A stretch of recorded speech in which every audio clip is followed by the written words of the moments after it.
All right, so we started working on integration now, and I'm looking at a problem that asks you to find the area underneath some functions in two different ways, by finding it using integrals and by finding it using geometry. So we're looking at two different linear functions. So it helps if you turn your pen on. So y equals x plus 3, and then I'll use a different color. Y equals 6 minus 2x, and then we're going to look at also the x-axis. So let's draw a picture. Here's x plus 3. We go 1, 2, 3, and go up at a 45-degree angle. We'll see if that's good enough. And then the other one is 6 minus 2x. So I'm going to go up to 4, 5, 6, and then go down to over 1. I think they'll meet right there. Yep, at 1 comma 4 they're going to meet. And this guy goes down a little steeper like this. So we know that this point of intersection is when x equals 1, y equals 4. We are also looking at the x-axis, so we're trying to find the area of this cute little triangle right here. So I want to know what these 2 point of intersections are.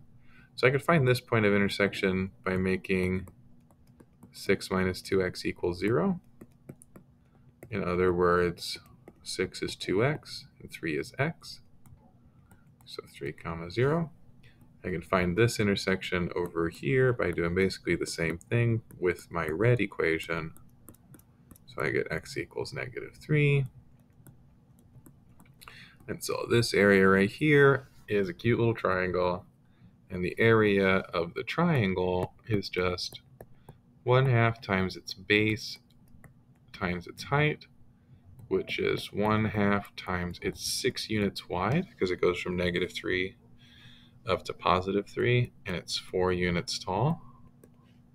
And that gives me 12. Yeah. So then if I wanted to do that using integrals, what I would do is I would say it's the integral from negative 3 to 1 of x plus 3 dx plus the integral from 1 to 3 of 6 minus 2x dx. What I'm doing is I'm looking at who's on top for each of those intervals. So the red function is on top between negative 3 and 1, and then the blue function is what forms the triangle for the next part. And the integral is going to tell you the area underneath the curve. So this part is going to tell me the red area, and then this part is going to tell me the blue area. And so we find it just with our common antiderivatives, and we get x squared over 2 plus 3x from negative 3 to 1 plus 6x minus 2, not 2/3, 2 over 2 x squared from 1 to 3. 2 over 2, I guess, is just 1. So we get 1/2 plus 3 minus 9 over 2, because I squared 3, minus 9, because I plugged in negative 3, plus 6 times 3 is 18, minus 9, minus 6 minus 1. This better all come out to equal 12. Okay, so we get 3.5 minus negative 4.5 plus 9 minus 5. So 3.5 double negative makes plus, so I guess that makes 8. 3.5 plus 4.5. 9 minus 5 is 4.